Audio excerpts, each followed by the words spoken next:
Ipswich against West Ham this weekend means two things. One, we're away to discuss the dead rubber. And two, I get to chat to one of my favourite YouTubers, Ben. I want to start with just asking a very simple question. Why were Ipswich Town not even able to lay a glove on the Premier League this season? Why were they relegated so early? It's a simple question that requires a complex answer. So forgive me while I ramble for 90 seconds or so. I think for promoted teams now, everything has to be online. Everything has to be kind of a 9 out of 10 or a 10 out of 10. And I will also repeat the idea that Ipswich were not a normal promoted team because they went back-to-back promotions, which obviously changes PSR numbers, things of that nature. And most promoted teams at the moment have had Premier League money or parachute money at some point. Ipswich had neither. So, yeah, everything needed to be online. It wasn't. We think there's kind of a bit of a cataclysmic thing with, quote, the 17 now, where it's going to be the fourth straight season with the same 17 teams. And, of course, for 4 years now, they'll have been receiving £100 million plus TV money compared to, you know, whatever's going on in the Championship, parachutes or no parachutes. Injuries, I know, you know, look, it's the, you know, we're rearranging the deck chairs on the Titanic here, but the injuries haven't helped at all when I talk about everything being online. And unfortunately now, everything being online means you need help from somebody else. And I'm going to close this out by asking you a question, because I would argue that at times, Crystal Palace for the first 3 months, terrible. Yeah. Everton for periods, terrible. Wolves, God, for about 4 months, terrible, awful. Man United, atrocious. Tottenham, atrocious. I've left West Ham out. Include the point West I'm Ham. making is, well, I'm going to ask you in a second. The point I'm making is, at the moment, how bad does an established Premier League team need to be relegated? Because West Ham United are 18 points ahead of Ipswich. And give me a score out of 10 for how bad you could have been. If it's as bad as it's possibly been, that's a 10. If it couldn't get much worse, that's a 9. So you tell me how bad West Ham have been, and they're 18 points ahead of a promoted team. 9. There you go. I think I'm leaving that. Point 10 is that we were in the relegation zone. That was the only thing that could make Can I go one more question? Yeah. What would it actually take for West Ham to get relegated? I'm thinking 4 managers, 8 injuries of key players, the worst recruitment you've ever seen in both windows. What would it take for West Ham to get relegated? A bigger injury to Jared Bowen, and Right. also one of the 3 promoted teams to have a really good season by their standards, because, you know, us, Spurs, Man United, we're all lucky not to be in the relegation zone. That's the reality of it. That we go back 10, 15 years, we're in the relegation zone team. That is it. The 40, the Magic 40 hasn't been the Magic 40 for quite a while now. It's the Magic 36 now. You get to 36 points, you're probably all right. And I think that is a reflection. Did West Ham get relegated with a massive total with that brilliant 42. team? Yeah, 42 42 points. was it? Christ. Yeah, that's not happening again. That's not. No, it's never going to happen. That's never going to happen again. You need 36 now, and that's to stay up comfortably. And I think that's a reflection of the Premier League. I think that's a reflection of the financial state of the Premier League. I think that's a reflection of PSR rules. And I think it's a reflection of just the gap between 17th and 1st in the Championship, really. Yep. You want to get up there, you've got to go up there. And it's actually Arne Slot that makes a really good point in regards to the Premier League. And I've only learned this by doing these videos and speaking to a Liverpool fan. And he said Arne Slot keeps on repeating about the standard in Premier League. And he speaks about how West Ham have got Jared Bowen, Wolves have got Matheus Cunha, Crystal Palace have got Eze. These are like... We played Wolves and they had the Brazil to double central midfield pair, and Bournemouth are just about to sell a centre-half to Real Madrid, right? Yeah. That's what you're up against as a promoted team. That's the standard of an average, or even a below-average Premier League team now. They've got internationals. They've got players that are worth 60, 70, 80 million in their team. And when you come up, you've got to somehow not only compete with that, you've got to beat that. You've got to go above just one of them. and you need the other two teams to also not do well. So you've got to come up and hope the other two teams do crap, and one of the 17 have a 10 out of 10 terrible season, and then maybe just then you'll stay up. You might do them on goal difference if they get a points deduction or something. But no, I don't want to sit here and for the West Ham fans to be thinking, woe is me. It's impossible. It's not impossible. Someone will do it. There will hopefully be a change. But what I can say for definite is that if the current pattern continues, i.e. a chasm in money, and let's call it because I know there's a chasm in money between then 18th in the pyramid to wherever the parachute teams end, 22 or 23, and everybody else. But let's talk about we're talking about West Ham, Ipswich, and they're going to be in different divisions after this game on Sunday. If that chasm stays as it is and nobody really drops one out of the 17, it's going to take something. And you almost look at Nottingham Forest now, where I was very critical. I was like, oh my God, flagrantly breaching the FFP. It worked. Fair play, because right now, because of that chasm the other way, it's very hard to be Brentford and Brighton, who both lost in the playoffs and were still able to build. You take a look at what happens to either Sunderland or Sheffield United and all of their best players, whoever loses this game on Saturday as well. So, look, Ipswich haven't been good enough. They could have managed games better. Yes, I get that. A lot of people there for the first time. We talked about Calvin Phillips and kind of the big loanee wage hasn't worked out. But then if you look at them, you look at Ipswich's recruitment, and I ask you, who's the best signing, pound for pound, any of the promoted teams have made? It's probably Liam Delap. So they've got stuff right, but there are bigger things at play here, which is very annoying when you're kind of watching. I know you kind of dig in and speak to fans, but when you're watching the less informed kind of people just saying, "Oh, Leicester pathetic, Ipswich pathetic, Southampton pathetic." Well, the table makes it look like they're pathetic, but it's almost like saying someone with 3 lead weights attached to their back is pathetic for not beating me in a running race with the wind behind me on a treadmill propelling me forward. Do you know what I mean? Yeah, a one-armed boxer losing a battle. Pathetic. You didn't lay a glove on him. Yeah. Right. True, he didn't. Factually true.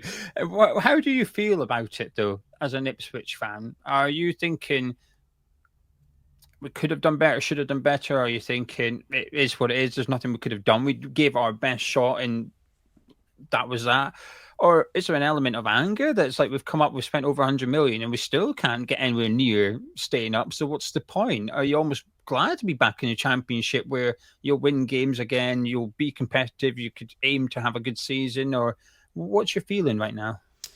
Well, remember, this is all coloured by a team that's just gone back-to-back promotions. And yes, Ipswich were the richest team in League One, but what they did in the Championship was pretty incredible. And you'll have seen that Leicester City are now being punished for how they won that Championship. And they were the only team that scored more points than Ipswich last season in the Championship. So it's coloured with that. I mean, I dare say, if you speak to Sheffield United, Norwich fans, maybe Watford fans, they would have a very different answer on the final day, where they'd be just completely fed up because they've been burned by it a few times. Ipswich aren't yet in that position, but if we go down, get promoted easily without being that good, play you on the last day of 2 seasons' time, and again, we're miles off it, we're being relegated again, I think the anger will then be like, well, what's the point? Yeah. What's the point? Because that's the one thing as well, is that Ipswich were kind of a bit of a heroic story in terms of beating the parachute teams last year. And the Championship is, you could argue, skewed in a different but as big way as the Premier League. Okay, you're arguing 17 teams have got way more money than 3 teams. In the Championship, 3 teams have got way more money than 21 teams. So pick your poison. And I almost get a little bit cross with Ipswich fans who are saying, "Oh, I'm looking forward to next season, Ben." And I'm like, really? Is that because we've got the massive advantage next season? It's not against us. We'll probably mess it up now. Now I've said that, but no, I'm not angry. Of course, they could have done stuff better. Look, you can't get all your recruitment right, can you? And obviously, West Ham fans will know intimately about the Phillips deal, and there'll probably be some "I told you so" things. But as I always say to people who criticise the recruitment of promoted teams, give me examples of who they should have signed instead to do that job, and where did those people actually go, and how much are they being paid? And it's kind of like, okay, we can all wish we had Jared Bowen and Paquetá and Kudus and Souček and whoever. Yeah, I get that. In terms of recruitment, you keep referring to the recruitment's not worked out. Which players, is there any players that you would suggest have disappointed you the most that you did bring in, apart from Calvin Phillips, of course? I'm not crying because Ipswich has been relegated. Some kind of reaction to my eye here for those people watching on YouTube.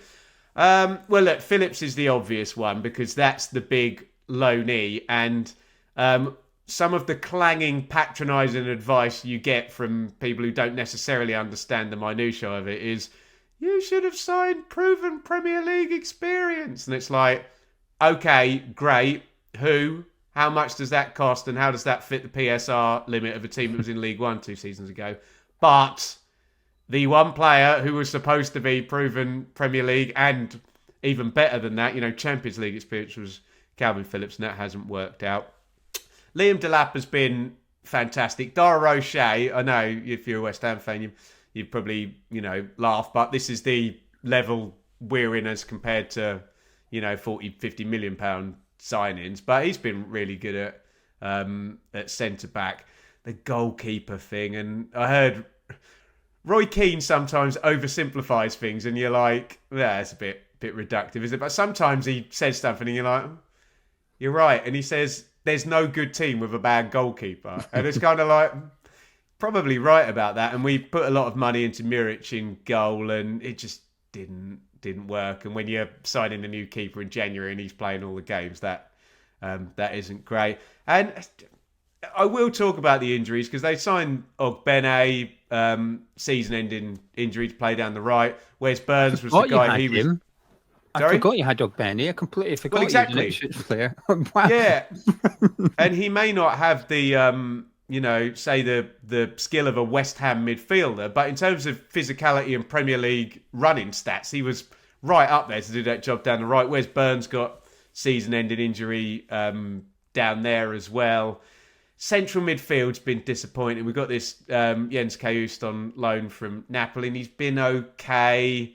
But he and Phillips were added to kind of Morsey and Taylor and Luongo. And it looks like we're going into the Championship, and it's like we need a new midfield, basically. And a lot of talk about Flynn Downs, who you'll know very well, potentially coming back, which I would be a fan of. But it's not even been terrible. It's been kind of 50-50, the recruitment. But as I said at the top of the 50-50 does not work if you're promoted. You've got to either do what sort of Sheffield United came up with and kind of ride it out and go with the momentum when they finished 9th, or you've got to be like Leeds and sign Rafinha, who's then Ballon d'Or nominee 3 years later or whatever. Yeah, I think your wingers are the ones that, I wouldn't say disappointed me, but I had big hopes for Ipswich staying up because of signing Hutchinson on the permanent deal was a big thing, and he's been absent for a lot of the season, and he's shown he can do it in spells throughout the season, but not consistent enough for me. Jack Clark was someone I would have liked at West Ham. I thought he was very good at Sunderland. I thought you're bringing in one of the best wingers in the Championship, and I don't think that's the worst idea when you come up, if you can go get the best players from that league and take them into your team. But I don't feel like McKenna's given him a fair crack. I don't think he's had a consistent run in the team. Every time we've had a red card, he's the one that goes off, isn't he? It's like, Jack, roll your socks down, mate. You're off. And this is it. So if I can just jump in, if West Ham signed Jack Clark, what would they have done this season? They would have started him on the bench. They would have made sure training was really, really good. Yeah. And then it would have been, right, you're going to get 10 minutes in this game coming up. This is what I want you to do. Blah, blah. And that's the deal. Whereas Ipswich can get Jack Clark, and he's pretty much, right, you have to be really good immediately, above the level you've ever been before in your career. Yeah, well, we signed Somerville, didn't we? And that's what we started with Somerville. And he had some Premier League experience. Obviously, it was fleeting with Leeds before they got relegated. But granted, Lopetegui's not the best example to look at as a manager, but he was sort of dripping him in and out of the team and whatever, and getting him accustomed to West Ham as much as the Premier League. But I think the wingers are the ones I had high hopes for. And when you signed Philogene, I thought, oh, right, there you go. There's an exciting player. Then you got Enciso on loan, who I think has looked good at times, just a bit selfish for my liking. Loves a dribble, loves a shot. If I could shake him and say, just pass a little bit, you'd be a much better player if you could. And Enciso, this is Liam, yeah? He will score if you give it to him in the box, yeah? Yeah. But he's got that. Who was it you played a couple of weeks ago? He scored an absolute banger against, was it? Everton, yeah. Yeah, he's an absolute peach of a goal. The problem is, he needs 20 of them to get one. And then he's not playing for Ipswich if he's scoring 20 of them, is he? Yeah. But anyway, right then, on to my team, West Ham. What do you make of us? Well, as I said, it's the from looking upwards from 18 points below, it's the frustration that you think West Ham have given you a chance because...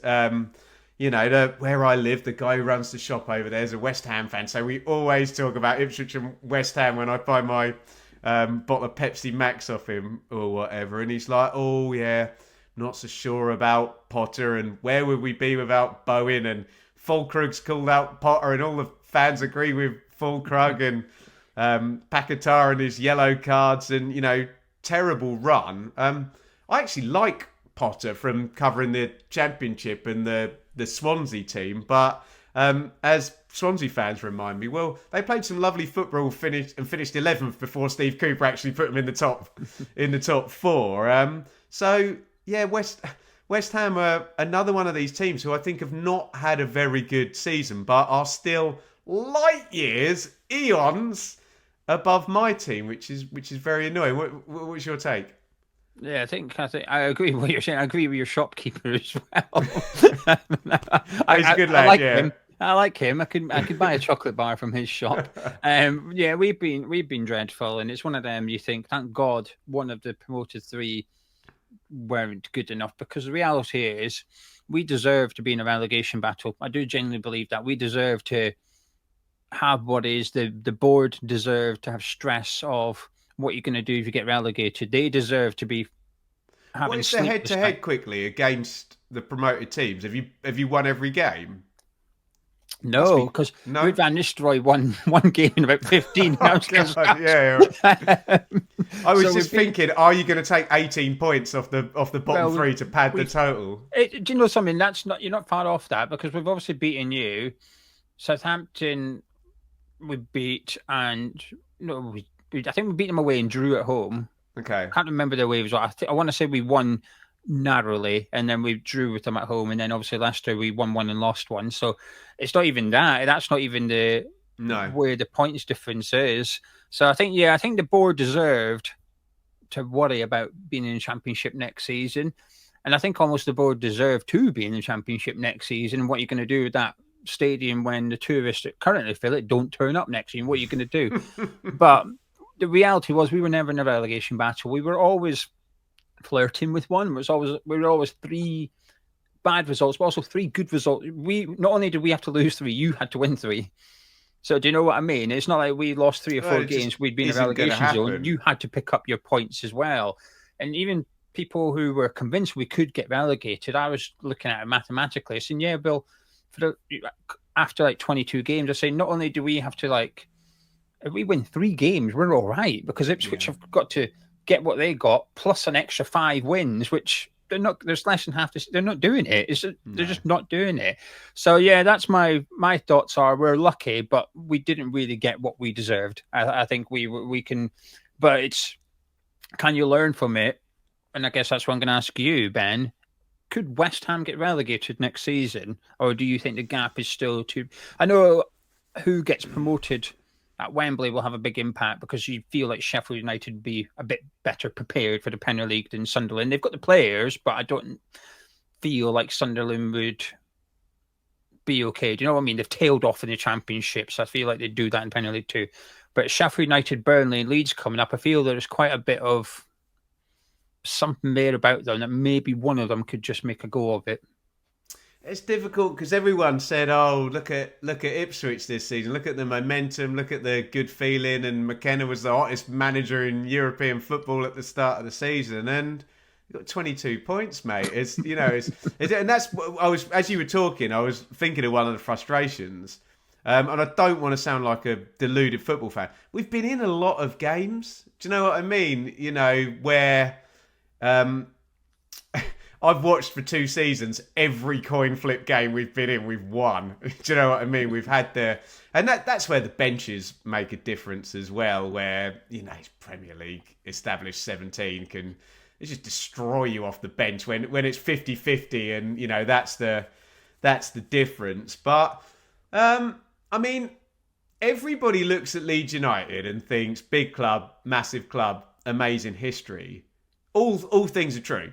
And I'm at the point now covering the EFL where I'm just like, someone stay up. Anyone, I don't care who it is, you know, Burnley, Leeds, whoever. But you tell me, is Don Revie being amazing at Leeds in the 70s more relevant than Bournemouth having 3 consecutive years in the Premier League the last 3 years? Well, absolutely not. But I do think I think their owners are coming up and willing to spend. But the caveat to that is, you still spent money. Southampton spent money. And Leicester didn't really spend much, but that's because they couldn't. But you spent over like 100 million in. But compare that to West Ham over how many consecutive years have West Ham been up since they've been in the. When were they with Big Sam? 2012, wasn't it? 12, 13 years been in Premier League now. So 13 years consistent, you know, spending big money, building the squad to the point where, as you said, every, quote, mid-table team, and I know a lot of people kind of have West Ham as, you know, in the hierarchy, even higher than mid-table, they've got an entire bench full of subs that cost 15, 20, 25, 30 million, plus the pick of and West Ham have been really good at this, picking the best players, you know, Ben Rama and Bowen and Somerville from the EFL as well, plus the time, all Cat 1 academies to drip. They've got every kind of advantage there. So yeah, 49ers group can spend 120 million quid. What's that? That's 2 Man United players. They finished 16th. Well, that's the thing. The team that's away to finish 17th are in the Champions League next season. and I was watching them when they were collecting the medals. It was like Timo Werner went and got his. I thought, I genuinely forgot you had him. There you go. Like you're a nothing player at that club now.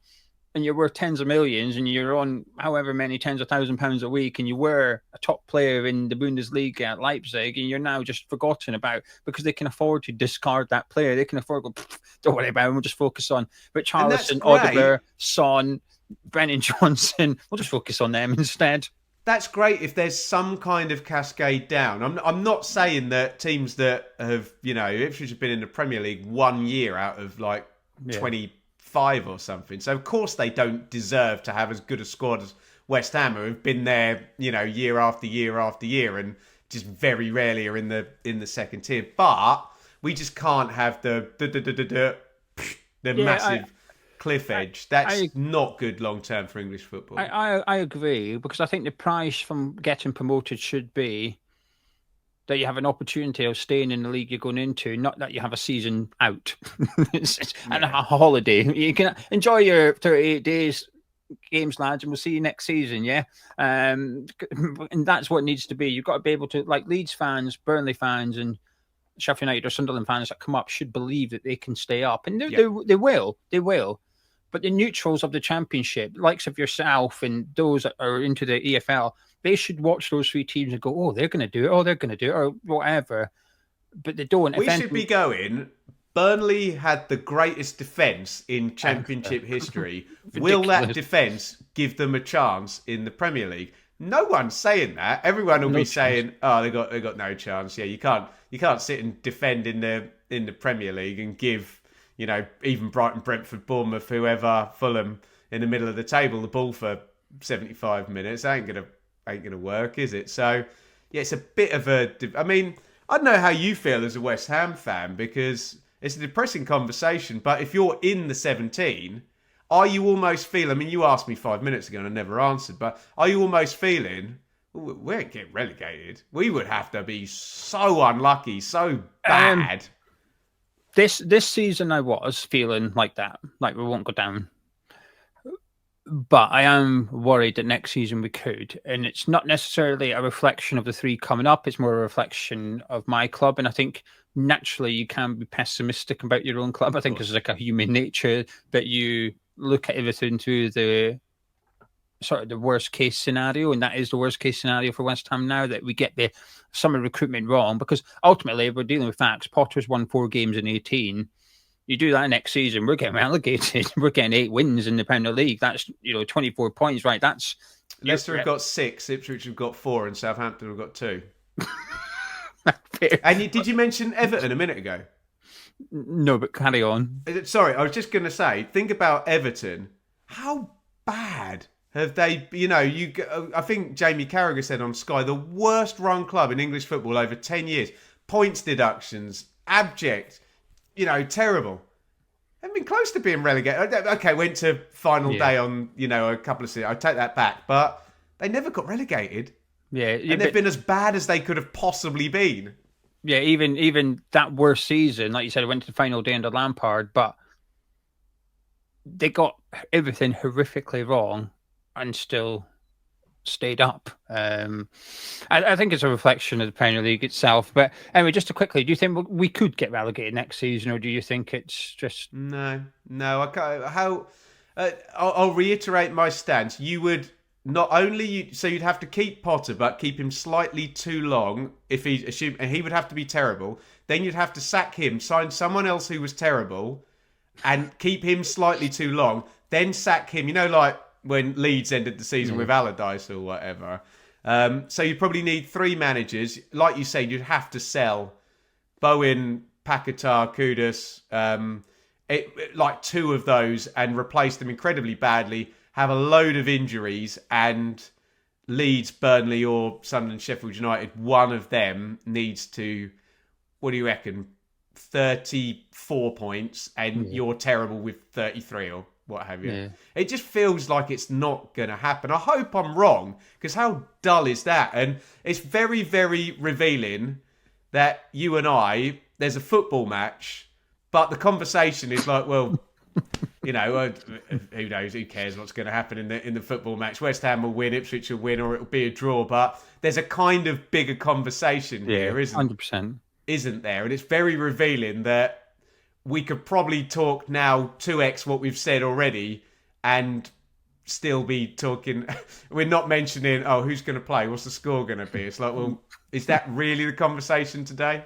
Yeah, and I think the fear is, obviously, as a West Ham fan, I don't want to go down, but as a football fan, I want a promoted team to stay up.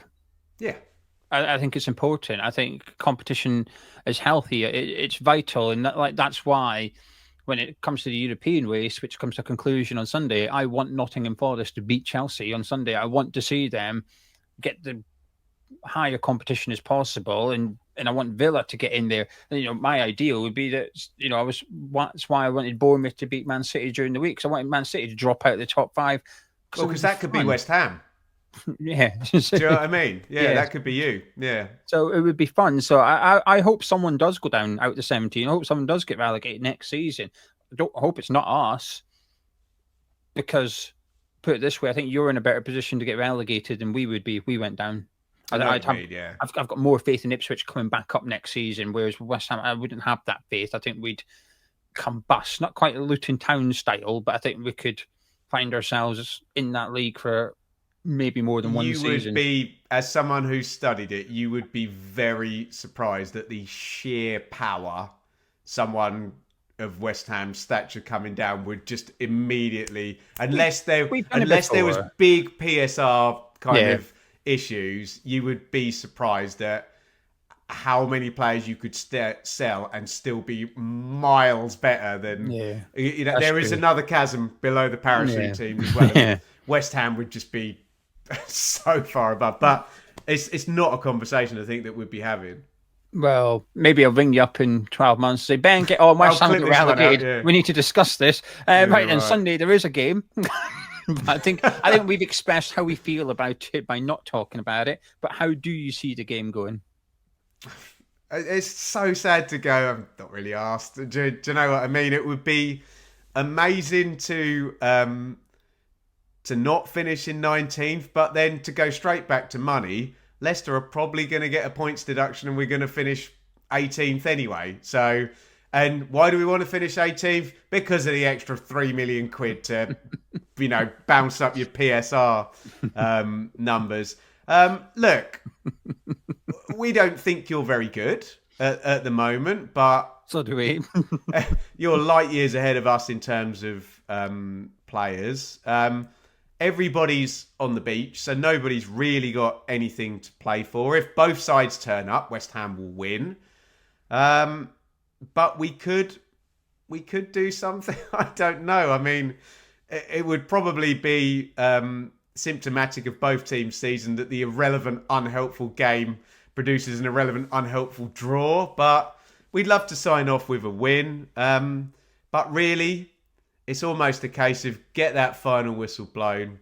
Let's get it done. Let's get prepped. And let's learn, like you said, put ourselves in a better position to try and leverage that advantage in the Championship and get promoted afterwards. So I'll go for an unhelpful draw. But, I mean, have you cared less about an outcome? No, I'm looking forward to the season being over, and I'll finish on this, and I hope this doesn't come across as arrogant and patronising, because I don't mean it to, but I do think there's a lot of players in that Ipswich Town squad that could really benefit from a season in Championship, and I think in 12 months' time they could come back up to the Premier League and be better and ready for this level. And I think there's a lot of examples. I think Jack Clark's possibly the best example in that team, that he's going to go from one of the... He's not been played. I don't think he's been given fair, but he's one of the worst left wingers in the Premier League at the minute. But in August, he's one of the best left wingers in the league, in the Championship. And actually, I think, a season in the league, and especially if you keep a hold of McKenna, I think you'll be one of the heavy favourites. I think you'll win it. I think if you can keep most of those players together, obviously you're going to lose Delap, and I wouldn't be surprised if a couple of others leave as well.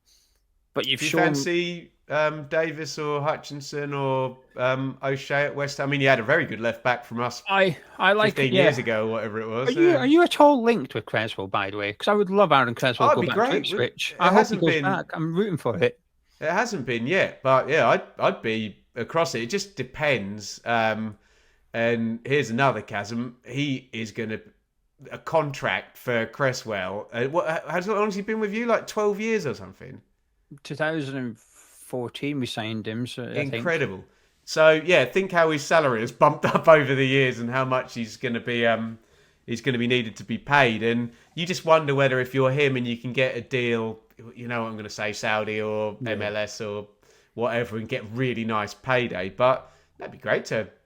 Yeah, I hope he goes back to Portman Road. That would be my idea. I like romance. I call it romance in football. Now and again, there's stories, and there's just like I think Palace winning the FA Cup was one of those things. That it's just a little bit of romance, and I think Creswell returning back to Ipswich, I think would be one of those stories for me. But I think if you can keep the core in terms of who I'd have at West Ham, O'Shea is someone I'd have. He'd probably be my Delap, obviously, but I don't think we'd get him. But my second pick would be O'Shea. I think he's been your better centre back, and he asked me 12 months ago, I'd have picked Greaves because I really liked him at Hull, but I don't think he hasn't impressed me. I think he's struggled at this level, but I think O'Shea was okay at Burnley, and I think he's been good with you, and I think he's shown that he can do it at this level. So I'd have O'Shea if possible. Davis, I think I've actually been disappointed by him. I thought he'd be like really good. I'm not saying he's had a bad season per se, but I was just maybe expecting a bit too much from him. But it's maybe he's one of those players that perhaps in a better side, a more established Premier League side, you'd see how good he is as a left back. But we definitely need a left back. I wouldn't be against it, put it like that. But I think O'Shea would be my pick. The problem with Hutchinson is his best position, I think, is where Jared Bowen plays. So I feel like it would be a lot of money for a player that would be good. But we've got this problem with Kudus. I think Kudus's best position is where Bowen plays. So we've got a bit of that issue. And that's going to get resolved this summer by selling Kudus. But I don't want to replace him with someone we're going to have the same issue with. No, so a good player, just wrong position. If he was right-footed, Yes, 100%. Get him on the left-hand side. But I think because of that. But yeah, Delap's someone that I would have in a heartbeat at West Ham. Be interesting to see where he goes. So I think he's got a big decision to make. A lot of people are saying he needs to go somewhere that this might be the move before the move if he's as good as 100%. People that's why say I think he is. So West Ham might be a good one. That's why I think we should go for him and just give him his clauses in his contract, which is if a Champions League club comes in and pays X, you can go there. We won't stop you, because I don't think he's quite good enough for Liverpool or Arsenal. And you just talk of Newcastle. I think don't go there. Don't sit behind these. You'll get plenty of game time, but one club I think would be perfect for him is Nottingham Forest, because it's European football next season. I think would displace Chris Wood in the starting 11 as well. So I think he goes there. But yeah, we'll see. But anyway, Ben, thank you. For you guys at home, as I mentioned at the start, one of my favourite YouTubers, not just saying that because he's here. Benjamin Bloom YouTube channel, I'll put the link in the description below. Mainly covers the EFL over on there, so the Championship in League 1 and League 2. Go check it out. Fantastic channel. But Ben, thank you very much for joining me. It's been a pleasure. I've enjoyed that. And pleasure's all mine. Sorry, it went into a rant about football finance and the ridiculous hierarchy, but is what it is, isn't it? My kind of conversation. But you guys at home, before you disappear, drop a like on it by clicking thumbs up, subscribing to Hammers Chat. I'll catch you in a bit.